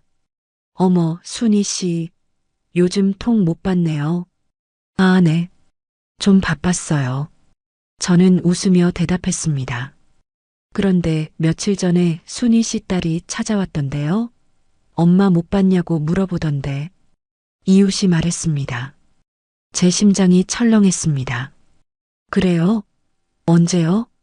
3일 전쯤? 현관문 두드리고 전화도 하고 그러던데 안 계셨나 봐요. 이웃이 말했습니다. 아, 그때 친구 집에 있었어요. 저는 거짓말을 했습니다. 사실 그때 저는 집에 있었습니다. 일부러 문을 열어주지 않았던 겁니다. 딸이 많이 걱정하던데 연락 좀 해주세요. 이웃이 친절하게 말했습니다. 네, 알겠습니다. 저는 대충 대답하고 서둘러 자리를 떴습니다. 집으로 돌아오는 길에 가슴이 답답했습니다. 딸이 찾아왔다니 제 문자를 받고 찾아온 걸까? 아니면 그 전에 이미 찾아온 걸까? 어쨌든 저는 문을 열어주지 않았고 앞으로도 그럴 겁니다. 현관문 앞에 또 메모지가 붙어 있었습니다. 엄마, 제발 문 좀 열어줘요. 우리 얘기 좀 해요. 엄마 문자 받고 너무 놀랐어요. 제발이요. 딸의 필체였습니다. 글씨가 흐트러진 걸 보니 급하게 쓴 것 같았습니다. 저는 메모지를 떼어서 구겨버렸습니다. 그리고 쓰레기통에 버렸습니다. 마음이 아팠지만 어쩔 수 없었습니다. 이미 결정한 일이었습니다. 그날 밤 저는 친구들에게 단체 문자를 보냈습니다. 여러분, 제가 번호를 바꿨어요. 새 번호 저장해 주세요. 그리고 혹시 제 딸이 제 번호를 물어보면 절대 알려주지 마세요. 개인적인 사정이 있어요. 부탁드려요. 친구들에게서 답장이 왔습니다. 무슨 일이야? 왜? 괜찮아? 저는 간단하게만 설명했습니다. 딸이랑 좀 문제가 있어요. 당분간 연락 안 할 거예요. 며칠 후 영숙이에게서 전화가 왔습니다. 순이야, 내 딸이 나한테 전화했어. 뭐? 저는 놀랐습니다. 영숙이 번호를 어떻게 알았지? 예전에 우리 같이 만난 적 있잖아. 그때 번호를 저장해뒀나 봐. 영숙이가 설명했습니다. 그래서 뭐래? 저는 긴장했습니다. 엄마 새 번호 아냐고 묻더라. 나는 모른다고 했어. 그리고 엄마한테 연락하고 싶으면 직접 찾아가라고 했지. 영숙이가 말했습니다. 고마워, 영숙아. 저는 안도의 한숨을 쉬었습니다. 순이야, 근데 내 딸 목소리가 좀 이상하더라. 울먹이는 것 같기도 하고 영숙이가 조심스럽게 말했습니다. 제 가슴이 아팠습니다. 딸이 운다니. 하지만 그것이 진심 어린 후회의 눈물인지 아니면 재산 걱정 때문인지 알 수 없었습니다. 아마도 후자일 가능성이 높았습니다. 괜찮아. 내가 선택한 길이야. 저는 담담하게 말했습니다. 그날 이후로 저는 더욱 조심했습니다. 집을 나설 때는 혹시 딸이 기다리고 있지 않은지 확인했습니다. 동네 슈퍼 대신 조금 먼 마트에 가서 장을 봤습니다. 딸과 마주칠 가능성을 최대한 줄이려고 노력했습니다. 한 달이 지났습니다. 딸에게서 연락은 없었습니다. 정확히는 연락이 왔는지 없는지 알 수 없었습니다. 제가 번호를 바꿨으니까요. 집에도 더 이상 메모지가 붙어 있지 않았습니다. 아마 포기한 것 같았습니다. 그날 저는 처음으로 자유로움을 느꼈습니다. 아침에 일어나서 커피를 마시는데 누구의 전화도 오지 않았습니다. 누구의 문자도 오지 않았습니다. 누구의 눈치도 볼 필요가 없었습니다. 저는 온전히 저 자신의 시간을 보낼 수 있었습니다. 점심 후에는 백화점에 가서 쇼핑을 했습니다. 예쁜 가디건을 샀습니다. 비싸지만 마음에 들었습니다. 계산할 때 죄책감이 전혀 없었습니다. 이건 내 돈이야. 내가 쓰는 거야. 당당했습니다. 저녁에는 영숙이와 다른 친구들을 만나 저녁을 먹었습니다. 순이야, 요즘 표정이 정말 밝아졌다. 친구 하나가 말했습니다. 그래. 저는 웃었습니다. 기분이 좋아서 그런가 봐. 딸이랑 화해 안 할 거야? 다른 친구가 조심스럽게 물었습니다. 안 해. 저는 단호하게 말했습니다. 저 인간들이 사과하고 진심으로 잘못을 인정하지 않는 한 절대 안 해. 그래도 자식인데 친구가 말끝을 흐렸습니다. 자식이라고 다 용서해야 해? 저는 반문했습니다. 자식이라고 부모를 도둑 취급해도 돼? 친구들은 대답하지 못했습니다. 모두가 제 선택을 이해하면서도 동시에 모녀 간의 단절이 안타까운 것 같았습니다. 너희는 너희 자식들이랑 잘 지내? 저는 친구들에게 물었습니다. 뭐, 그럭저럭. 한 친구가 대답했습니다. 근데 솔직히 말하면 애들이 우리 돈에 관심 있는 건 사실이야. 명절 때마다 얼마 줄 거냐고 묻고 용돈 달라고 하고. 그치? 저는 고개를 끄덕였습니다. 다들 비슷한 거야. 근데 나는 선을 넘었어. 내가 내 돈 쓰는 걸 못마땅해 하고 그게 자기들 돈이라고 주장했어. 그래서 이렇게 된 거야. 저녁 식사를 마치고 집으로 돌아오는 길에 저는 제 결정이 옳았다고 다시 한번 확신했습니다. 제가 자유로워진 만큼, 제 인생이 제 것이 된 만큼 이 선택은 옳았습니다. 집에 도착해서 저는 일기를 썼습니다. 오늘로 딸과 인연을 끊은 지 한 달이 되었다. 처음에는 마음이 아팠지만 이제는 익숙해졌다. 아니, 오히려 편안하다. 누구의 눈치도 보지 않고 누구의 허락도 받지 않고 내 돈을 내가 쓴다. 내 시간을 내가 보낸다. 내 인생을 내가 산다. 이것이 인간답게 사는 것이구나. 딸은 나를 도둑년으로 만들려고 했지만 나는 그들의 시선에서 벗어났다. 나는 자유다. 나는 해방되었다. 전화번호와 주소, 모든 인연을 끊은 이 결정을 나는 후회하지 않는다. 이것이 내가 선택한 삶이고 나는 이 선택에 만족한다. 일기를 다 쓰고 나니 마음이 평온했습니다. 저는 책을 읽다가 편안하게 잠들었습니다. 꿈속에서도 자유로웠습니다. 누구에게도 구속받지 않는 온전히 저 자신만의 꿈이었습니다. 딸과의 연락을 끊은 지 석 달이 지났습니다. 처음 한 달은 불안했습니다. 혹시 딸이 찾아오면 어떡하나, 손주들이 할머니를 보고 싶어 하면 어떡하나, 제가 너무 잔인한 건 아닐까 하는 생각에 밤마다 잠을 설쳤습니다. 하지만 두 번째 달부터는 조금씩 달라졌습니다. 딸 생각을 하는 시간이 줄어들었고 대신 제 자신을 위한 시간이 늘어났습니다. 그리고 세 번째 달인 지금 저는 평생 이렇게 행복해 본 적이 없다는 걸 깨달았습니다. 아침에 눈을 뜨면 가장 먼저 드는 생각이 오늘은 뭘 할까? 입니다. 예전에는 딸한테 연락해야 하나?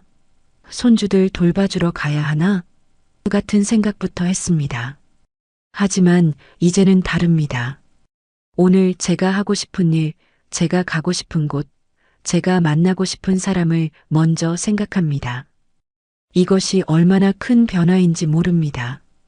영숙이와 약속했던 제주도 여행을 다녀왔습니다. 60대, 70대 할머니들로만 구성된 여행단이었는데 모두가 활기차고 긍정적이었습니다. 우리 나이에 무슨 여행이냐고 하는 사람들도 있더라고요. 한 할머니가 말했습니다. 근데 나는 그렇게 생각 안 해요. 우리도 즐길 권리가 있죠. 맞아요. 저는 공감하며 대답했습니다. 나이가 들었다고 꿈꿀 자격이 없는 건 아니잖아요. 제주도에서 우리는 해변을 걸었고 맛있는 음식을 먹었고 아름다운 풍경을 사진에 담았습니다. 한라산에도 올랐습니다.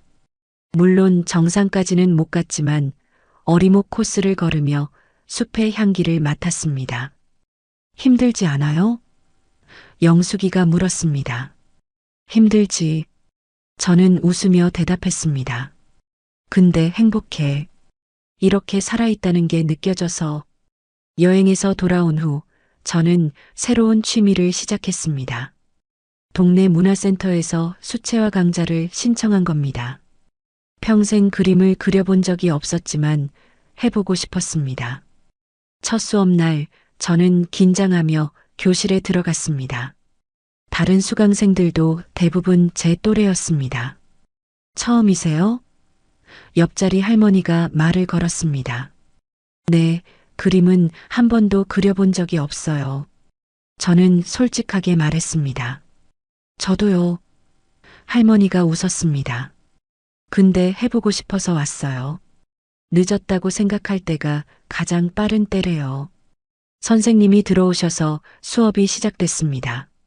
물감을 다루는 법, 붓을 쥐는 법부터 배웠습니다. 서툴렀지만 즐거웠습니다.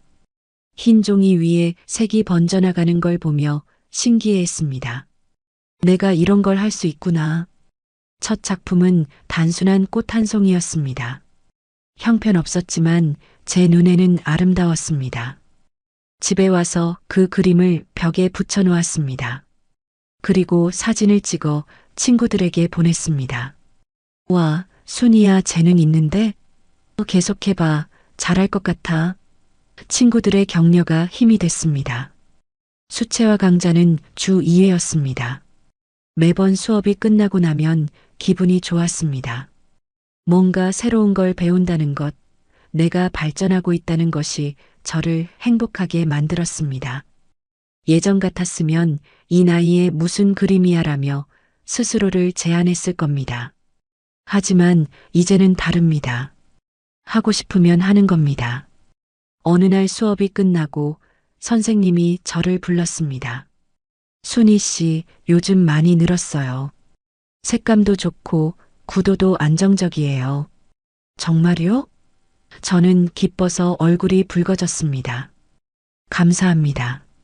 다음 달에 문화센터에서 수강생 작품 전시회를 해요. 참여하실래요? 선생님이 물었습니다.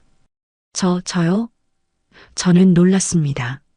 제 그림을 전시해도 되나요? 물론이죠. 실력이 아니라 열정을 보여주는 자리예요.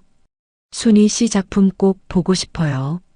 선생님이 웃으며 말했습니다. 집으로 돌아오는 길에 저는 발걸음이 가벼웠습니다. 내 그림이 전시된다니. 68배 나이에 처음 그린 그림이 사람들에게 보여진다니. 이것이 제 인생에서 일어날 줄은 꿈에도 몰랐습니다. 전시회 준비를 하면서 저는 더욱 열심히 그림을 그렸습니다. 유럽 여행 사진을 보며 에펠탑을 그렸습니다. 제주도의 바다를 그렸습니다. 동네 뒷산의 풍경을 그렸습니다. 하나하나가 제 추억이었고 제 삶이었습니다. 전시회 당일 저는 일찍 문화센터에 도착했습니다. 벽에 걸린 제 그림을 보니 가슴이 벅찼습니다. 이게 내가 그린 거구나. 사람들이 하나둘 모여들었습니다. 제 그림 앞에 서서 감상하는 사람들도 있었습니다. 이 그림 정말 따뜻하네요. 한 중년 여성이 말했습니다. 그림분이 어떤 분일까 궁금해요. 저예요. 저는 용기를 내서 말했습니다. 제가 그렸어요. 정말요? 와, 색감이 정말 좋아요. 오래 배우셨나 봐요? 여성이 물었습니다. 아니요, 3달 배웠어요. 저는 웃으며 대답했습니다. 3달 만에 이 정도면 정말 재능이 있으시네요. 여성이 감탄했습니다. 그 순간 저는 깨달았습니다. 나이는 숫자일 뿐이라는 걸, 하고 싶은 걸 시작하기에 늦은 때는 없다는 걸, 중요한 건 용기를 내는 것, 도전하는 것, 그리고 즐기는 것이라는 걸. 전시회가 끝나고 집으로 돌아오는 길에 문득 딸 생각이 났습니다. 딸이 여기 왔으면 뭐라고 했을까? 아마도 엄마 그림 재료 사는 돈이 아깝잖아. 그 돈이면 손주들 책이라도 사주지라고 했겠죠. 그 생각을 하니 제 선택이 옳았다는 확신이 들었습니다. 다음 달 저는 또 다른 도전을 시작했습니다. 요가 강좌를 신청한 겁니다. 몸이 굳어 있어서 걱정했지만 선생님은 천천히 하시면 돼요. 자신의 페이스대로라고 격려해 주었습니다. 첫 수업 후 온몸이 쑤셨습니다. 내가 이럴 나이가 아닌데라는 생각이 들었지만 곧 마음을 고쳐 먹었습니다. 아니야. 나는 할 수 있어. 천천히 하면 돼. 그리고 정말로 한 달 후 제 몸이 조금씩 유연해지는 걸 느꼈습니다. 요가 수업에서 만난 친구들과 친해졌습니다. 수업 후 함께 차를 마시며 이야기를 나눴습니다. 저는 남편이 작년에 세상을 떠나고 나서 이렇게 시작했어요. 한 할머니가 말했습니다. 집에만 있으니까 우울해서요. 저도 비슷해요. 저는 공감했습니다. 제 경우는 남편이 아니라 딸이랑 문제가 있어서요. 무슨 문제? 할머니가 조심스럽게 물었습니다. 저는 제 이야기를 들려줬습니다. 유럽 여행을 다녀온 것, 딸과 사위가 화를 낸 것, 결국 연락을 끊은 것까지. 할머니들은 제 이야기를 듣고 고개를 끄덕였습니다. 저도 비슷한 경험이 있어요. 다른 할머니가 말했습니다. 제 아들이 제 연금 통장을 관리하겠다고 했어요. 거절했더니 불효자식이라고 하더라고요. 요즘 젊은 사람들이 너무 각박해요.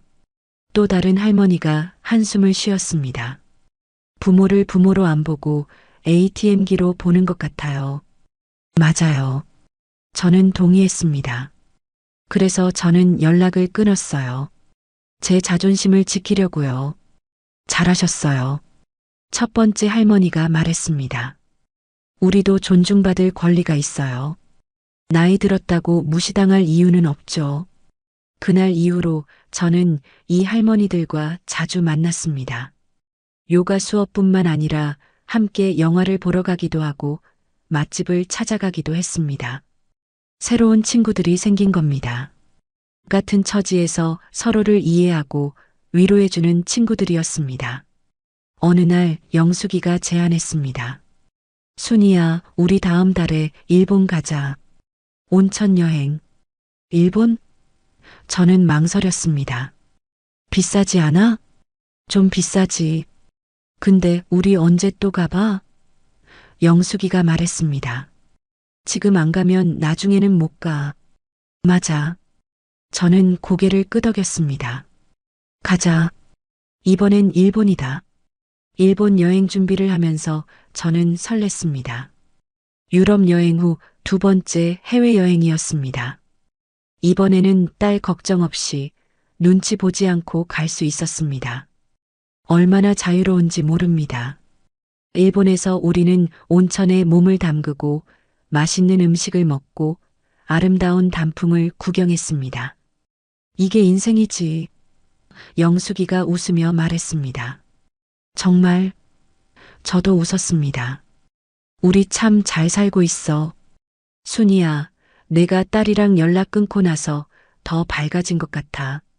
영숙이가 말했습니다. 그래. 저는 생각해 봤습니다. 맞아. 나도 그렇게 느껴. 자유로워졌어. 그치? 가족이라고 다 좋은 건 아니야. 영숙이가 말했습니다. 독이 되는 관계는 끊는 게 맞아. 일본에서 돌아온 후 저는 자선단체에 첫 기부를 했습니다. 500만 원이었습니다. 유럽 여행 비용과 같은 금액이었습니다. 상징적인 의미였습니다.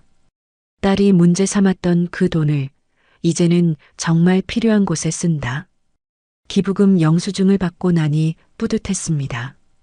이 돈으로 어려운 아이들이 교육을 받고 따뜻한 밥을 먹고 꿈을 꿀 수 있다니. 딸에게 물려줘서 사치품 사는 데 쓰이는 것보다 훨씬 가치 있는 일이라고 생각했습니다. 자선단체에서 감사 편지가 왔습니다. 귀하의 소중한 기부금으로 10명의 아이들이 1년간 장학금을 받게 되었습니다. 편지를 읽으며 눈물이 났습니다. 제가 평생 모은 돈이 이렇게 의미 있게 쓰인다니. 이것이야말로 진정한 유산이 아닐까요? 겨울이 되었습니다. 크리스마스가 다가왔습니다. 예전 같았으면 딸네 집에서 손주들과 함께 크리스마스를 보냈을 겁니다. 하지만 이번에는 친구들과 함께 보내기로 했습니다. 우리는 호텔 뷔페에서 저녁을 먹었습니다. 화려한 조명 아래서 맛있는 음식을 먹으며 웃고 떠들었습니다. 이거 비싸지 않아? 한 친구가 걱정했습니다. 괜찮아. 저는 웃으며 말했습니다. 오늘은 특별한 날이잖아. 우리 자신에게 선물하는 거야. 맞아. 영숙이가 거들었습니다. 우리 평생 고생했는데 이 정도는 누려도 되지. 식사를 마치고 호텔 로비에서 캐럴을 들으며 차를 마셨습니다.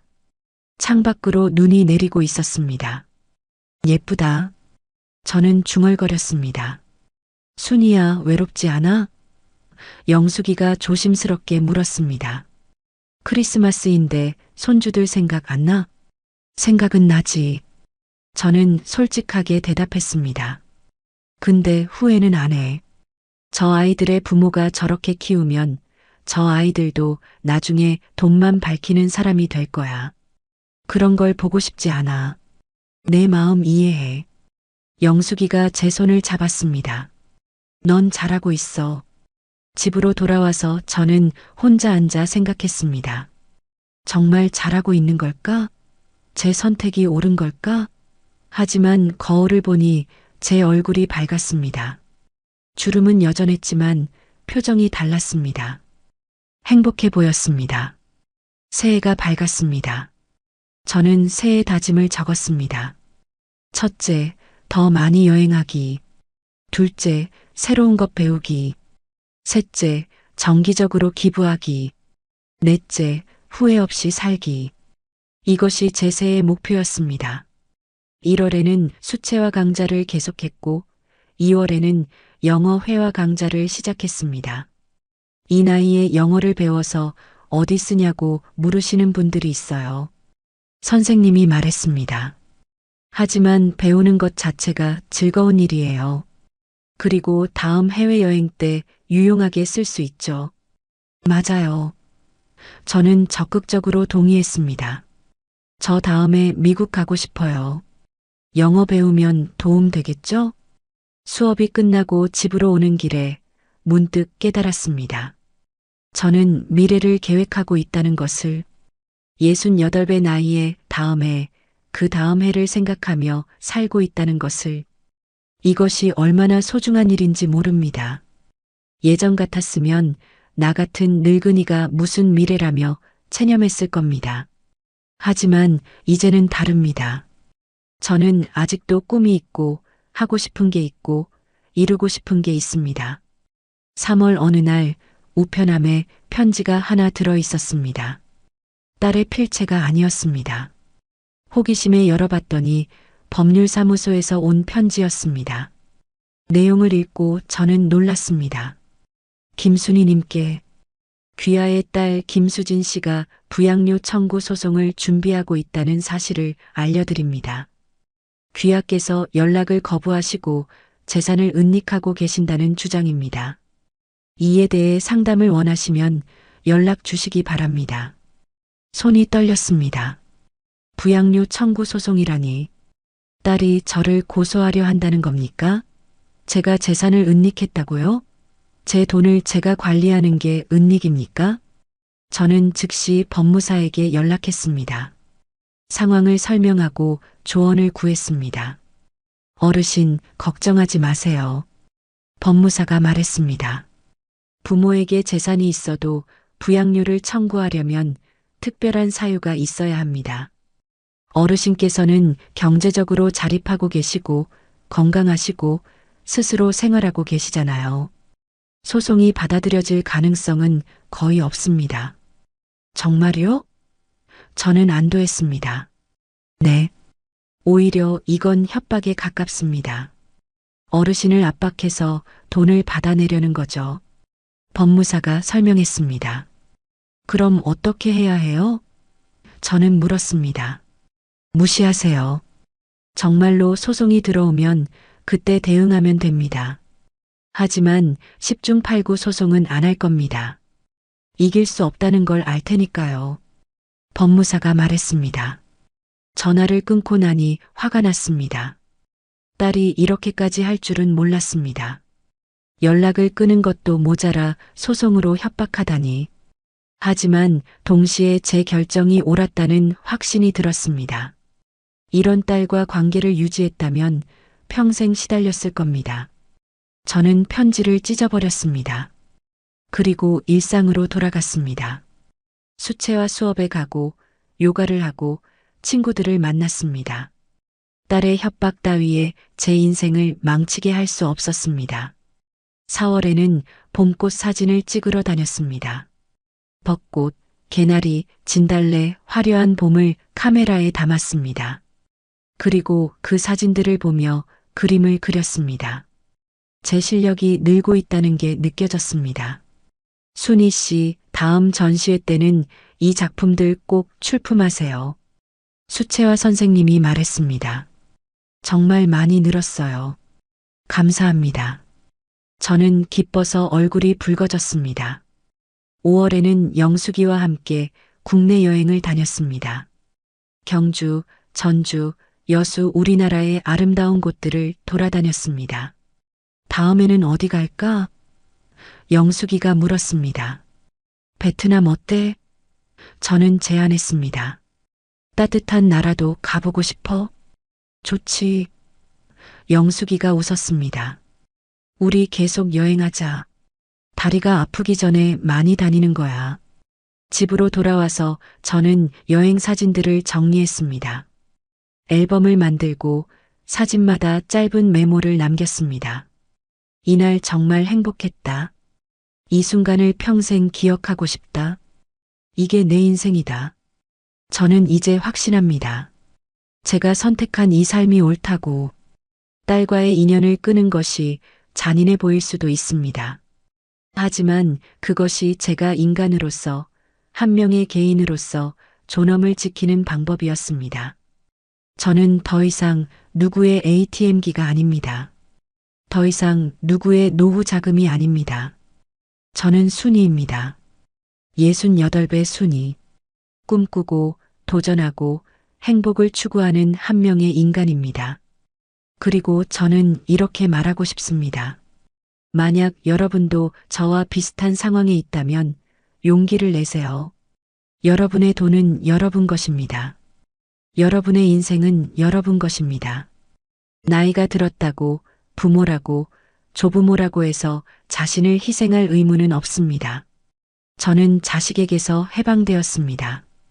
그리고 진정한 자유를 찾았습니다. 이것이 제가 선택한 삶이고 저는 이 선택을 후회하지 않습니다. 앞으로도 계속 이렇게 살 겁니다. 제 방식대로, 제 속도로, 제 행복을 위해. 여러분, 제 이야기를 끝까지 들어주셔서 감사합니다. 저는 지금도 매일 아침 눈을 뜰 때마다 자유로움을 느낍니다. 누구의 눈치도 보지 않고 제가 원하는 대로 하루를 계획할 수 있다는 것. 이것이 얼마나 소중한지 모릅니다. 어떤 분들은 제가 너무했다고 말씀하실 겁니다.